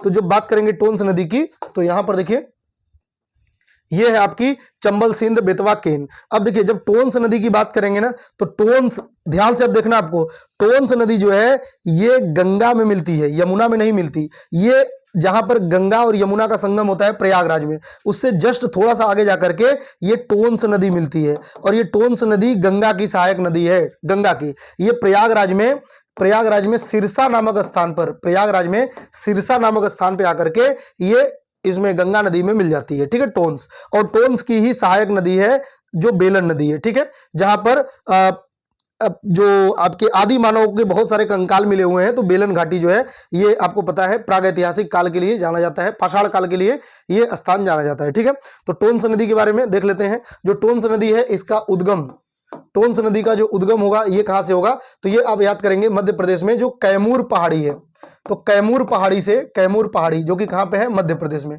तो कैमूर पहाड़ी क्षेत्र से इसका उद्गम होता है और मध्य प्रदेश में है ये। जब बात करेंगे इसके मुहाना की, तो इसका जो मुहाना बनता है ना टोंस का, ये बनता है प्रयागराज के सिरसा, प्रयागराज के सिरसा में। सिरसा कहां पे है भैया, प्रयागराज में है, प्रयागराज में। और प्रयागराज के सिरसा में ये कहां पर मिल जाती है, तो ये गंगा में मिलती है। ये आपके लिए इंपॉर्टेंट है। सर जी मैंने तो यमुना पढ़ा है, आपने यमुना भी पढ़ा है। सर जी वो भी सही है, गंगा भी सही है, यमुना भी सही है। सर जी दोनों कैसे सही हो सकता है, क्योंकि टोंस नाम की दो नदियां हैं, ये आपको ध्यान रखना है। टोंस नाम की भैया दो नदियां हैं। जब आप टोंस नदी को उत्तराखंड के संदर्भ में पढ़ते हैं ना, तो यहां पर ये यमुना नदी है और यहां पर देहरादून में आकर के, देहरादून के कालसी नामक स्थान पर भी एक टोंस नदी मिलती है, तो वो भी एक छोटी सी नदी है। और वो उत्तराखंड में टोंस नदी यमुना में मिलती है, तो यमुना में भी टोंस जो है यमुना की भी सहायक नदी है, लेकिन वो उत्तराखंड में। लेकिन यूपी में टोंस नदी गंगा की सहायक नदी है। ये आप डाउट बिल्कुल नहीं होना चाहिए। बहुत सारे स्टूडेंट को ये डाउट होता है कि सर जी किसी किताब में यमुना लिखा हुआ है, किसी किताब में गंगा, दोनों ही सही है। जो टोंस नाम की दो नदियां हैं, एक भैया जो ये कालसी है ना देहरादून, जहां पर अशोक के अभिलेख भी मिले हुए हैं, तो टोंस नदी यमुना में मिलती है और यहां पर टोंस नदी गंगा में मिलती है, प्रयागराज के सिरसा में। ठीक है, तो ये आपको ध्यान रखना है। टोंस उद्गम कैमूर पहाड़ी, मुहाना, सिरसा, प्रयागराज, गंगा नदी में मिलती है ये। ठीक है, टोंस नदी। और इस पर बहुत सारे जलप्रपात हैं, जैसे कि इसी पर है एक बिहार जलप्रपात, बिहार जलप्रपात। ठीक है, बिहार जलप्रपात इसी पर स्थित है। ठीक है, नहीं टोंस नहीं, बेलन घाटी क्षेत्र में, बेलन घाटी पर है, वो बेलन नदी पे है। ठीक है, जो ये बेलन नदी पर है, बेलन नदी पर है ये। ठीक है, तो ये आपको थोड़ा सा ध्यान रखना है। तो टोंस नदी के बारे में इतना ही है, बहुत ज्यादा इंपॉर्टेंट तो इसमें नहीं है, बस ये गंगा की सहायक नदी है, ये आपको ध्यान रखना है। ठीक है, अब हम लोग बात करते हैं जो आपकी सोन नदी है। ये बहुत इंपॉर्टेंट है, बहुत ज्यादा इंपॉर्टेंट है, 5 स्टार वाला क्वेश्चन होगा। जितने भी इंपॉर्टेंट फैक्ट होंगे वो आपको याद करना है। ठीक है, तो ये हो गई आपकी गंगा नदी। कौन सी नदी है भैया, गंगा नदी, आप लोग जानते हैं। और गंगा के बाद ये आपकी हो गई यमुना नदी। कौन सी नदी है, यमुना नदी। और यमुना में चंबल, सिंध, बेतवा, केन आपने पढ़ लिया। लेकिन जब आप बात करेंगे सर जी सोन नदी की, तो सोन नदी आप ध्यान से देखना। सोन नदी जो है ये यहां से कैमूर क्षेत्र में अमरकंटक चोटी से निकल करके ये सोनभद्र क्षेत्र में प्रवाहित होते हुए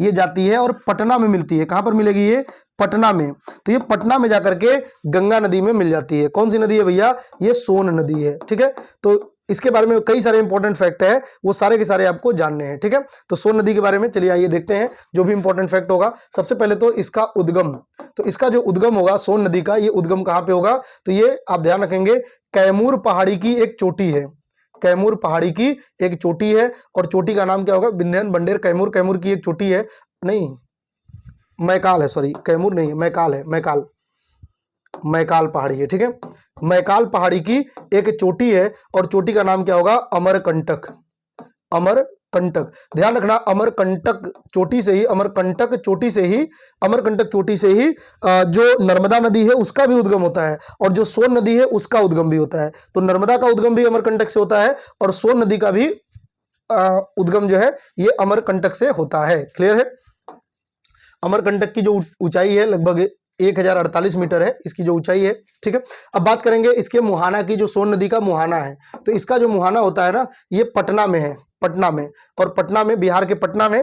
और कहां पर मिलती है ये, तो ये गंगा नदी में मिल जाती है, गंगा नदी में मिल जाती है। ठीक है, जब बात करेंगे इसके कुल लंबाई की, तो अब हम लोग कुछ इसके बारे में इंपॉर्टेंट फैक्ट देखते हैं। जैसे अगर बात होगी इसके लंबाई की, तो जो भैया इसकी लंबाई है ये 700, जो सोन नदी है इसकी कुल लंबाई 780 किलोमीटर इसकी लंबाई है। ठीक है, जो सोन नदी है इसकी लंबाई कितनी है, 780 किलोमीटर है। ठीक है, तो ये आपको ध्यान रखना है। और इस पर एक बांध बनाया गया है, बहुत इंपॉर्टेंट है भैया, एक बांध बनाया गया है और इस बांध को कहते हैं क्या, आपको लग रहा होगा रिहंद, नहीं, इस नदी पर एक बांध बनाया गया है, बाढ़ सागर बांध। कौन सा बांध है ये, बाढ़ सागर बांध। और ये कहां पर है, ये मध्य प्रदेश में है। सर जी फिर क्यों बता रहे हैं, वो इसलिए बता रहे हैं क्योंकि उत्तर प्रदेश की संयुक्त परियोजना है ये। ठीक है, ये सोन नदी है, अमरकंटक से निकलती है, सोनभद्र क्षेत्र से प्रवाहित होती है, लेकिन यहीं पर एक बांध बनाया गया है, बांध, और इस बांध को क्या कहते हैं, बाण सागर। आपसे पूछा जाता है कि जो बाण सागर है कितने राज्यों की संयुक्त परियोजना है, तो मध्य प्रदेश, यूपी और बिहार, ये 3 राज्यों की संयुक्त परियोजना है। ठीक है,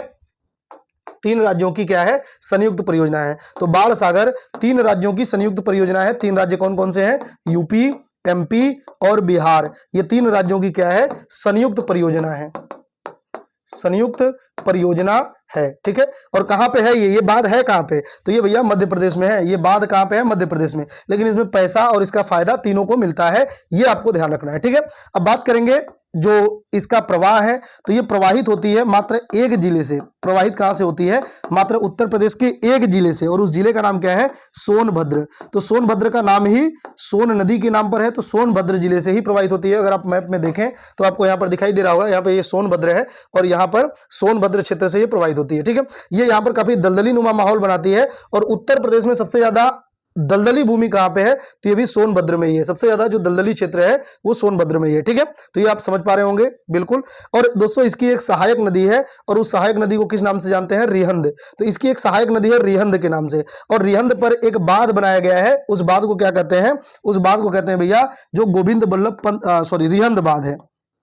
इस बांध को रिहंद बांध के नाम से ही जानते हैं, रिहंद बांध। कहीं के ऊपर लिखा होता है कि जो रिहंद और सोन के संगम पर बनाया गया है, लेकिन रिहंद ज्यादा सही होगा। तो ये रिहंद नदी पर है, और रिहंद किसकी सहायक नदी है, तो ये सोन की सहायक नदी है। यहीं पर रिहंद बांध बनाया गया है, और इसके पीछे बहुत ज्यादा जल इकट्ठा हो गया है, और ये पूरे भारत का, यूपी का तो है ही है, पूरे भारत का सबसे बड़ा क्या है, कृत्रिम झील बन गया है। पूरे भारत का सबसे बड़ा कृत्रिम झील बन गया है, और इसको गोविंद बल्लभ पंत झील के नाम से जानते हैं। ठीक है, तो ये प्रवाहित होती है सोनभद्र क्षेत्र से, और इसकी जो प्रमुख सहायक नदी है, इसकी जो प्रमुख भैया क्या होगी, सहायक नदी। तो इसकी प्रमुख सहायक नदी में कौन कौन सी हो जाएगी, आप रिहंद नदी का नाम याद रखेंगे, रिहंद नदी। ठीक है, और रिहंद नदी पर ही क्या है, रिहंद नदी पर ही एक बांध बनाया गया है, रिहंद बांध। रिहंद बांध बनाया गया है, और रिहंद बांध जैसे आप इस तरीके से समझिए कि यहां पर भैया ये है आपकी सोन नदी, और यहां पर ये है आपकी रिहंद नदी, और रिहंद नदी पर ही एक बांध बना दिया गया, और इस बांध को ही क्या कहते हैं, रिहंद बांध कहते हैं। और ये जो रिहंद बांध है ना, ये इतना विशाल है कि इसके पीछे बहुत ज्यादा जलाशय, बहुत बड़ा जलकुंड इकट्ठा हो गया। ये इतना ज्यादा जल इकट्ठा हो गया कि यहाँ पर एक झील बन गया, और इस झील को कहते हैं गोविंद बल्लभ पंत झील। ठीक है, गोविंद बल्लभ पंत झील। गोविंद बल्लभ पंत झील क्यों नाम दिया गया, उत्तर प्रदेश के ये पहले मुख्यमंत्री थे। गोविंद बल्लभ पंत कौन थे, उत्तर प्रदेश के पहले मुख्यमंत्री थे। ठीक है, गोविंद बल्लभ पंत, और गोविंद बल्लभ पंत के नाम पर ही इस झील का नाम पड़ गया गोविंद बल्लभ पंत, और ये पूरे भारत का सबसे बड़ा झील है। ठीक है, सबसे बड़ा कृत्रिम झील है, कृत्रिम। तो रिहंद बांध के पीछे जो जलाशय बना, रिहंद बांध के पीछे जो जलाशय, रिहंद बांध के पीछे जो जलाशय बना ना, जलाशय, इस जलाशय को क्या नाम दिया गया, तो गोविंद बल्लभ पंत झील नाम दिया गया। गोविंद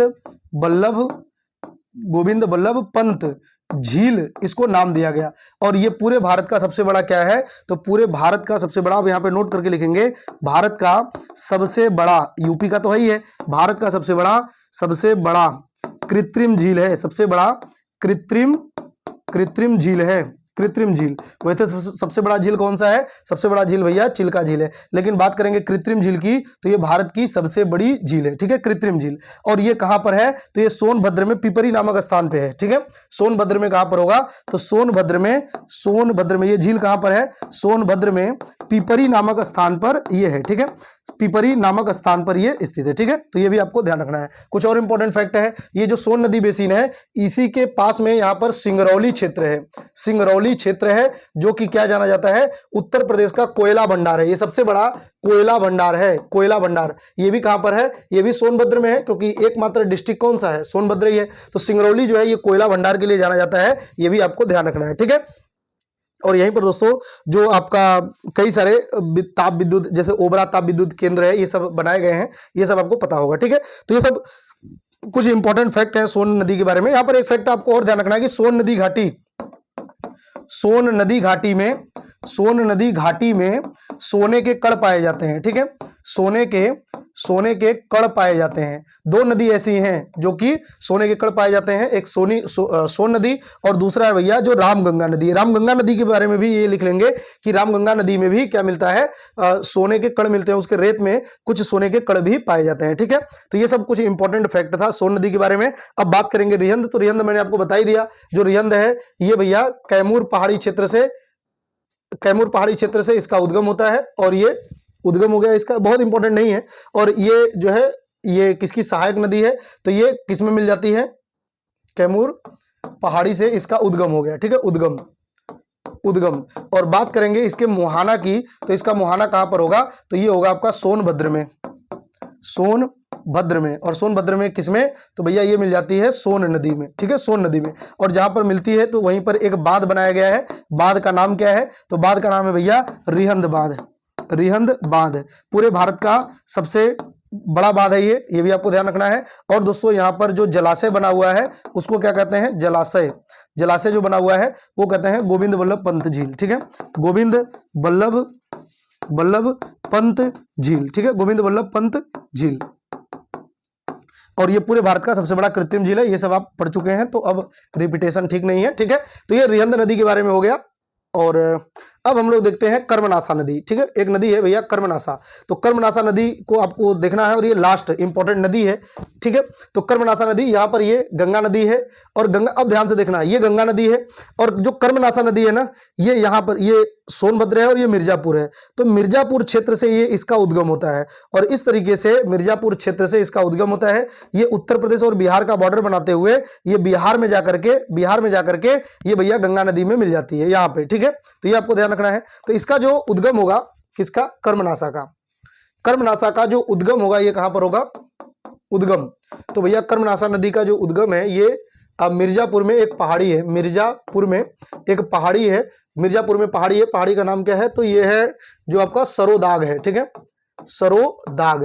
तो सरोदाग एक स्थान है, यहीं से इसका क्या होता है, उद्गम होता है। और बात करेंगे इसके मुहाना की, तो मुहाना इसका बिहार में है, बिहार में जाकर के गंगा नदी में मिल जाती है। स्थान कौन सा है, बक्सर के पास जाकर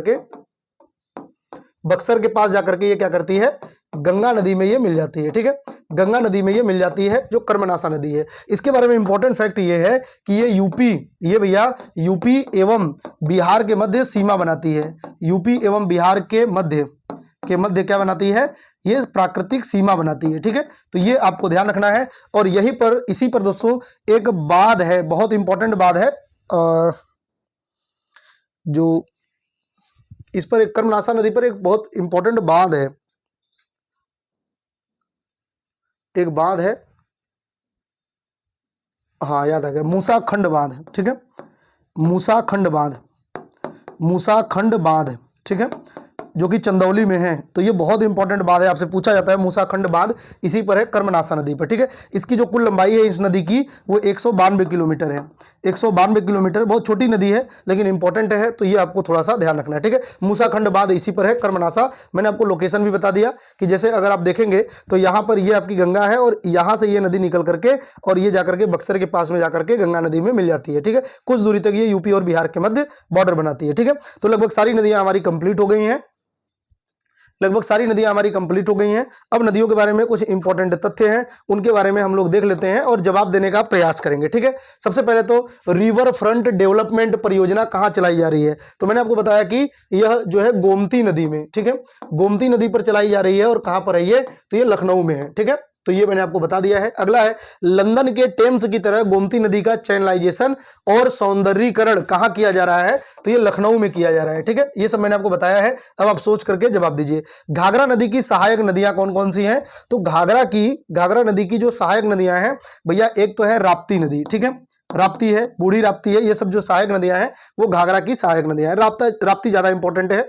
वरुणा नदी का चैनलाइजेशन और तटीय विकास किया जा रहा है, तो वरुणा नदी का जो विकास किया जा रहा है ये वाराणसी में किया जा रहा है, ठीक है, वाराणसी में किया जा रहा है। चलिए आगे बढ़ते हैं, नेक्स्ट हो जाएगा आपका गोमती नदी की सहायक नदियां कौन कौन सी हैं, तो गोमती नदी की सहायक नदियों में एक तो है भैया आपका सई नदी, ठीक है, सई नदी है, एक है आपका जो तमसा नदी, ये सब जो इंपॉर्टेंट नदी है, ये सब सई नदी को ही आप ज्यादा इंपॉर्टेंट है, ये ध्यान रखेंगे आप। गोरखपुर की आमी, गोरखपुर में आमी नदी है, वैसे ये संत कबीर नगर में भी है, ज्यादा इंपॉर्टेंट वहीं की है। ललितपुर की औडी नदी, पीलीभीत की गोमती नदी तथा अयोध्या की तमसा नदी, इन नदियों का को क्या किया जा रहा है, पुनर्जीवित किया जा रहा है, ठीक है, पुनर्जीवित किया जा रहा है इनको, ये भी आपको ध्यान रखना है, ठीक है। ककरावल जलप्रपात कहां पे है, तो ये भैया ललितपुर में है, ललितपुर में है, ठीक है, ये भी आप याद कर लेंगे, ठीक है। नेक्स्ट हो जाएगा आपका जो नदियों के तटवर्ती नगर हैं, अब मैंने आपको बहुत सारे बताए हैं, देखता हूं कि आप कितना सोच पाते हैं और कितना बता पाते हैं। तो ये अब फटाफट जवाब देना। बिजनौर, हस्तिनापुर, अब देखिए ये वे शहर हैं जो गंगा नदी के किनारे स्थित हैं, ये आप याद कर लेंगे, ठीक है। जैसे बिजनौर है, हस्तिनापुर है, बिजनौर से ही गंगा नदी प्रवेश करती है, हस्तिनापुर है जो मेरठ में है, इसके अलावा गढ़मुक्तेश्वर का मेला लगता है, हापुड़ में गढ़मुक्तेश्वर का मेला लगता है। अनूप शहर जो बुलंदशहर में है, नरौरा बुलंदशहर में है, दोस्तों नरौरा तक ही, नरौरा से ही निचली गंगा नहर निकाली गई है, इसके पहले इसके ऊपर जो है ऊपरी गंगा नहर है नरौरा। मैं आपको नहरों में बताऊंगा जब परियोजनाएं पढ़ाऊंगा, तो बहुत इंपॉर्टेंट है, ठीक है। और गंगा के बारे में एक फैक्ट आप बहुत ध्यान रखेंगे कि पहला जो रामसर साइट घोषित किया गया था वो ऊपरी गंगा नहर को, ऊपरी गंगा को ही किया गया था 2005 में, ठीक है। तो बबराला ये संभल का है, कचला घाट बदायूं में है, कांपिल्य फतेहगढ़ फरुखाबाद का है, बिल्लौर कानपुर नगर, बिठूर कानपुर का, कानपुर नगर बक्सर, उन्नाव ये डालामऊ जो रायबरेली का है, काला काकर देखिए काला काकर है प्रतापगढ़ का, और श्रृंगवेरपुर प्रयागराज, ये श्रृंगवेरपुर से ही माना जाता है कि भगवान राम द्वारा जब गंगा नदी को पार किया गया तो ये श्रृंगवेरपुर से ही इन्होंने पार किया था। इसके अलावा जो सिरसा है, ये सारे के सारे कहां पर हैं, तो ये गंगा नदी के किनारे स्थित है, ठीक है। गंगा नदी के किनारे कुल कितने शहर हैं, तो भैया गंगा नदी के किनारे स्थित कुल 27 शहर है, ठीक है, 27 जिले हैं। प्रयागराज, सिरसा, मिर्जापुर, चुनार, मिर्जापुर, वाराणसी, सैदपुर, गाजीपुर, शेरपुर, बलिया, ये सब भी किस नदी के किनारे स्थित हैं, तो ये सभी भैया गंगा नदी के किनारे स्थित हैं, ठीक है। और बागपत, वृंदावन, मथुरा, आगरा, बटेश्वर आगरा में है, इटावा, कालपी जो कि जालौन में है, हमीरपुर, कौशाम्बी, प्रयागराज, ये सब यमुना नदी के किनारे स्थित शहर है, ठीक है।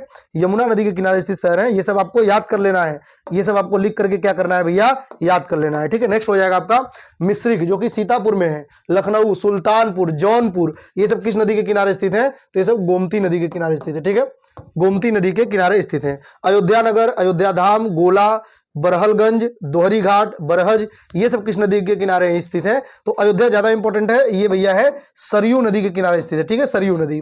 गोरखपुर नगर किस नदी के किनारे स्थित है, जवाब दीजिए, गोरखपुर, पहले मेरे जवाब देने से पहले आपका जवाब आना चाहिए, तो जो गोरखपुर है ये भैया राप्ती नदी के किनारे स्थित है, ठीक है। मगहर नगर किस नदी के किनारे स्थित है, तो ये भैया आमी नदी के किनारे स्थित है, बहुत ही प्रदूषित नदी है ये आमी नदी। मुरादाबाद और बरेली, बरेली बहुत इंपॉर्टेंट है, और मुरादाबाद ये जो है ये रामगंगा नदी किनारे स्थित है, किस नदी के किनारे स्थित है, रामगंगा नदी के किनारे स्थित होंगे, ठीक है। नेक्स्ट हो जाएगा आपका जो वाराणसी है, ये किस नदी के किनारे स्थित है, गंगा, और वाराणसी का अक्सर आपसे तट पूछा जाता है, तो गंगा के बाएं तट पे, ठीक है, गंगा के बाएं तट पर, गंगा के बाएं तट पर ये है, ठीक है। और बांदा नगर, बांदा नगर जो है ये भैया आपके जो बांदा है ये आपका ये यमुना और प्लस केन के संगम पर है, यमुना प्लस केन दोनों बांदा में ही मिलते हैं। देवगढ़ जो ललितपुर है, ललितपुर का देवगढ़, यहीं पर दशावतार मंदिर है, और ये किस नदी के किनारे स्थित है, तो ये है भैया आपका जो बेतवा नदी है, ठीक है।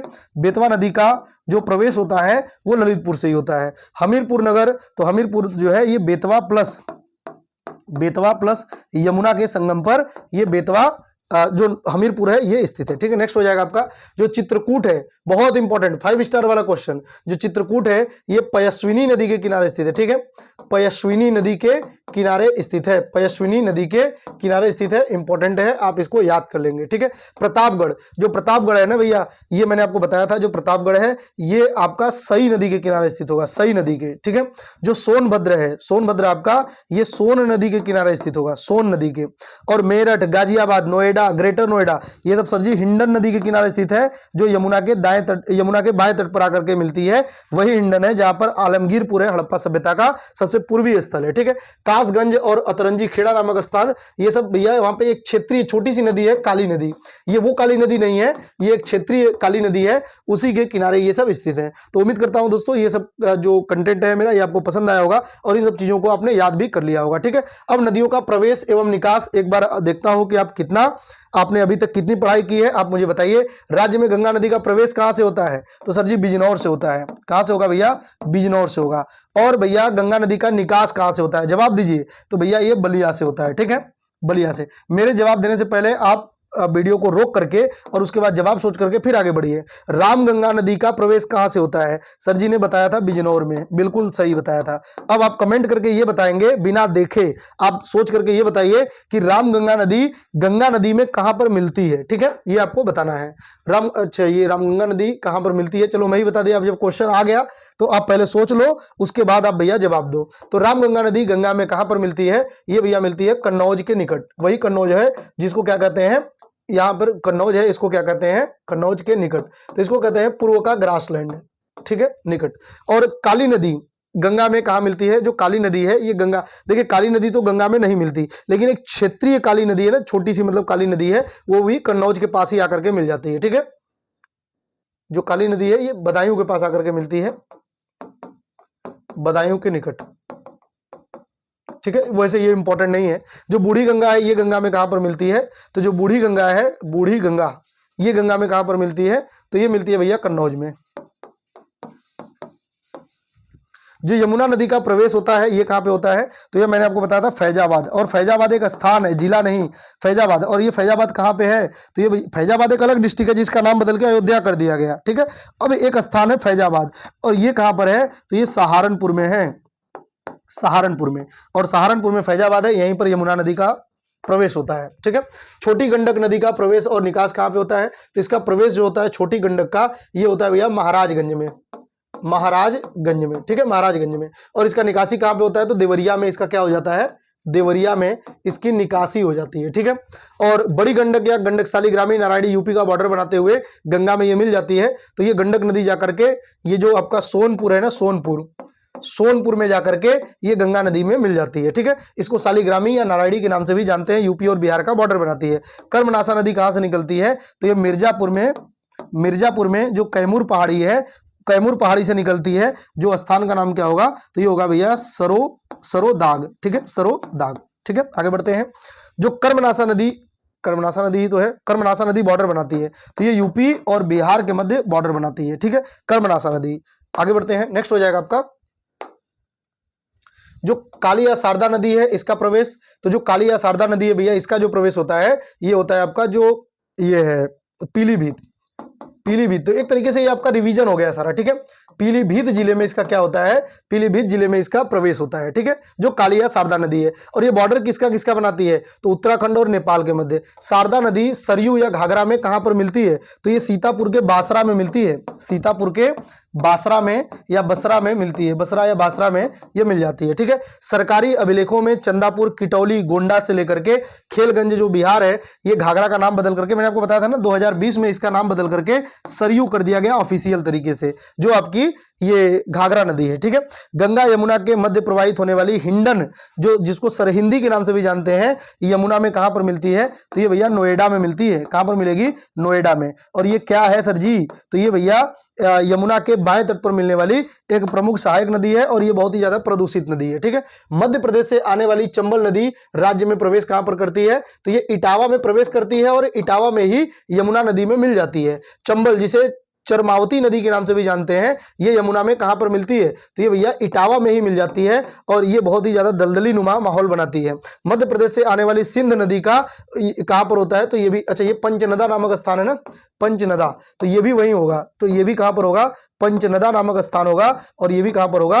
इटावा में ही हो जाएगा, ठीक है। आगे बढ़ते हैं, नेक्स्ट हो जाएगा आपका कि जो मध्य प्रदेश से आने वाली बेतवा नदी है, ये राज्य में कहां पर प्रवेश करती है? तो भैया ये ललितपुर में करती है। और यहीं पर इस पर दो बांध है, एक तो आपका बांध है राजघाट, और दूसरा आपका बांध कौन सा है? आपका बांध है माता टीला, ठीक है। नेक्स्ट हो जाएगा आपका बेतवा, बुंदेलखंड की गंगा यमुना में मिलती है। तो ये बेतवा नदी, जिसे बुंदेलखंड की गंगा भी कहते हैं, यमुना में कहां पर मिलती है? तो ये भैया मिलती है हमीरपुर में, ठीक है, हमीरपुर में मिल जाती है। मध्य प्रदेश से आने वाली केन नदी का राज्य में प्रवेश होता है, तो ये बांदा में प्रवेश करती है, और बांदा में ही यमुना में मिल जाती है। केन यमुना में मिलती है, तो बांदा में ही प्रवेश करती है, बांदा में ही मिल जाती है। बांदा सजर पत्थर के लिए जाना जाता है, और भैया बांदा जो है ये गेरू के लिए जाना जाता है। गोमती नदी निकलती है, तो सर जी गोमती नदी ये तो आपने बताया था, और अब हमें अच्छे से याद है कि ये भैया फुलहर झील से निकलती है, और ये कहां पर है भैया, ये पीलीभीत में है, और ये मैदानी क्षेत्र की सबसे लंबी नदी होगी सर जी। नेक्स्ट हो जाएगा आपका गोमती गंगा में मिलती है, तो ये गाजीपुर के कैथी में, गाजीपुर के कैथी में ये मिल जाती है, ठीक है। यहीं पर मार्कंडेय महादेव है। सई नदी निकलती है, तो सई नदी भैया ये भिजवान झील से निकलती है, भिजवान झील से निकलती है, और ये कहां पर है, तो ये सर जी हरदोई में है, ठीक है। ये कहां पर होगा, हरदोई में। सई नदी गोमती में मिलती है, सई नदी गोमती में कहां पर मिलती है, तो ये सर जी राजघाट में मिलती है, और ये राजघाट कहां पे है, तो ये सर जी जौनपुर में है। बिल्कुल हमें अब तो याद है, आपने बिल्कुल मैप में बताया था। मध्य प्रदेश से आने वाली टोंस नदी का गंगा से मिलन होता है। मध्य प्रदेश से आने वाली जो टोंस नदी है ना, इसका गंगा में कहां पर मिलन होता है, तो ये भैया होता है सिरसा में। और सिरसा कहां पे है सर जी, तो ये है भैया प्रयागराज में, प्रयागराज में, ठीक है, प्रयागराज में है। बिल्कुल सर जी, अब हमें अच्छे से सारी चीजें याद हो गया और हमारा पूरा रिवीजन भी हो गया। मध्य प्रदेश से आने वाली जो सोन नदी है, राज्य में प्रवेश और निकास होता है, तो ये भैया सोनभद्र में ही प्रवेश करती है, और सोनभद्र से ही इसकी निकासी हो जाती है। क्लियर है। ये सारे के सारे फैक्ट दोस्तों उम्मीद करता हूं आपने अच्छे से याद किया होगा, और आने वाले एग्जाम में आपको निश्चित तौर पे इसका फायदा भी मिलने वाला है। अगर ये क्लास आपको अच्छा लगा तो अपने दोस्तों के साथ शेयर करें। दोस्तों अगर अभी तक आपने हमारे चैनल को सब्सक्राइब नहीं किया तो आपसे रिक्वेस्ट है कि हमारे चैनल को सब्सक्राइब कर दें, ताकि हम एक बड़े परिवार का आनंद ले सकें, क्योंकि जितना बड़ा परिवार होगा पढ़ाने का उतना ही बड़ा आनंद है, ठीक है। तो दोस्तों बाकी मिलते हैं नेक्स्ट क्लास में। बाकी अपनी प्रतिक्रिया भी हमें जरूर बताएं कि आपको ये क्लास कैसा लगा, और कुछ सुझाव देना चाहते हैं तो वो भी बताएं। आपकी प्रतिक्रियाएं हम जरूर दिल से पढ़ते हैं। मिलते हैं नेक्स्ट क्लास में, तब तक के लिए अपना ख्याल रखिए। नमस्कार, जय हिंद, जय भारत।